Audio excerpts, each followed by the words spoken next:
ফিলিস্তিনের চারপাশে এত মুসলিম কান্ট্রি থাকতে আরে কিচ্ছু লাগবে না।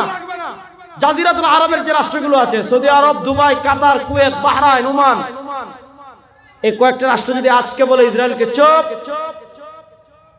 আগামীকাল আর ফিলিস্তিনে হামলা করার কোনো সাহস পাবে না। কিন্তু শুনেন, এই গাদ্দারদেরকে বসিয়েছে আরবের ক্ষমতায়। এক এক দেশ এক এক সময় বিশ্বকাপের আয়োজন নিয়ে ব্যস্ত। দেখেন এই সৌদি আরবকে আল্লাহ টাকা দিয়েছেন, পয়সা দিয়েছেন, তেল দিয়েছেন তাদের বাপের কারণে না, তাদের দাদার কারণে না, তাদের 14 গোষ্ঠীর কারো কারণে না। সৌদি আরব রাষ্ট্রে আল্লাহ তেল দিয়েছেন সরওয়ার দু আলম সাল্লাল্লাহু আলাইহি ওয়াসাল্লামের কদম মুবারকের পায়ের ধুলার বরকতে। আর নবী তাদের যেমন আমাদের তেমন, মক্কা তাদের যেমন আমাদের তেমন, মদিনা তাদের যেমন আমাদের তেমন।